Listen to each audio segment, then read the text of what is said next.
আসসালামু আলাইকুম দর্শক, স্বাগত বিকেলের সংবাদে। সঙ্গে আছি আমি প্রিয়াঙ্কা সাহা। শুরুতেই জানিয়ে দিচ্ছি সংবাদ শিরোনাম। ডেঙ্গু মহামারী একদিনে ভয়ঙ্কর রেকর্ড। নিপা ভাইরাসের সংক্রমণ। বাংলাদেশের সর্বোচ্চ স্বচ্ছ ভোটারের প্রতিশ্রুতি। আওয়ামী লীগ নেত্রী গ্রেফতার। বাউল বিজ্ঞান মেলায় জামদানি প্রদর্শন। বাংলাদেশিদের অবৈধ অভিবাসন ও ঘর ফেরানো। ইউএনজিএ ও ট্রাম্পের বৈচিত্র্যময় ভাষণ।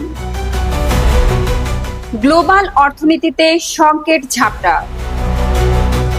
এশিয়া কাপে বাংলাদেশের বড় পরীক্ষা। নেপালে যুবযুদ্ধ, জেনজি আন্দোলন।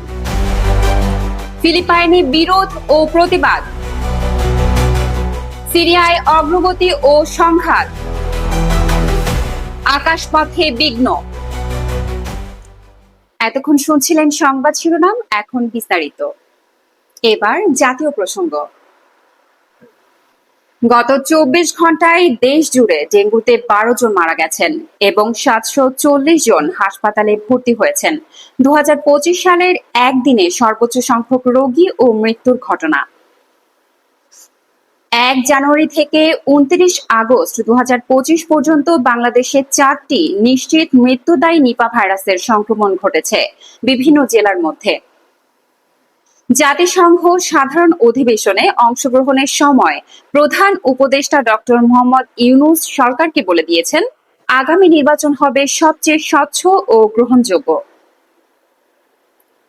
ঢাকা উত্তর সিটি কর্পোরেশনের সংরক্ষিত কাউন্সিলর ও মহিলা আওয়ামী লীগের নেত্রী হাজেরা খাতুন নার্গিসকে গুলশানের আজমিরি এলাকার বাসা থেকে গ্রেফতার করা হয়েছে। ভারতীয় রাজধানী নতুন দিল্লিতে বাংলাদেশের হাই কমিশন প্রথমবার জামদানি প্রদর্শনী আয়োজন করেছে, যা বাংলাদেশের শিল্প ও সংস্কৃতিকে প্রাণবন্ত করছে। ভারতের আসামে ৩৭ জন অবৈধ বাংলাদেশিকে ফিরিয়ে দেওয়ার ঘোষণা করা হয়েছে সীমান্ত ও অভিষেক নীতিমালার অংশ হিসেবে। এবার আন্তর্জাতিক প্রসঙ্গ। জাতিসংঘের সাধারণ অধিবেশনে বক্তৃতায় ট্রাম্প ইউক্রেনকে সমর্থন জানিয়ে বললেন, তারা সব হারানো এলাকা ফিরে পেতে সক্ষম। তিনি ইউরোপ, অভিবাসন ও গ্লোবালিজম নিয়ে কঠোর সমালোচনা করেছেন। মার্কিন যুক্তরাষ্ট্রের কারখানায় উৎপাদিত পণ্য বিক্রি কমে গেছে, স্টক বাড়ছে। যুক্তরাজ্যের জাগুয়ার ল্যান্ড রোভার উৎপাদন বন্ধ করার কারণে সাপ্লাই চেইনে প্রভাব পড়েছে। আজ ভারত ও বাংলাদেশ মুখোমুখি হবে সুপার ৪ ধাপে। ভারতের স্পিন ব্যাটালিয়ন ও প্রস্তুতির দুর্বলতা মনে করিয়ে দিচ্ছে ম্যাচ কতটা কৌশলময় হতে পারে। ২০২৫ সালে নেপাল জেনজি প্রোটেক্টস নামে তরুণদের আন্দোলন শুরু করে। কারণ হিসেবে বলা হচ্ছে দুর্নীতি, সামাজিক মাধ্যম নিয়ন্ত্রণ ও শাসক ব্যবস্থার স্বচ্ছতার অভাব।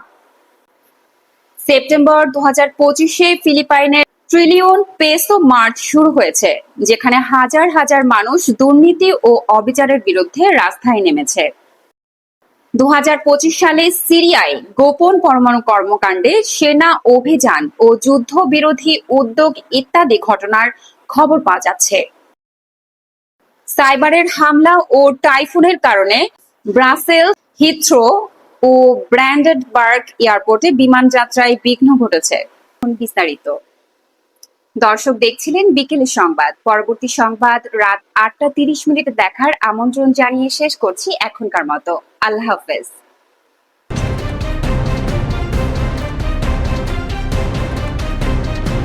জেড টিভি বাংলা, নতুন ভাবনায় প্রতিদিন।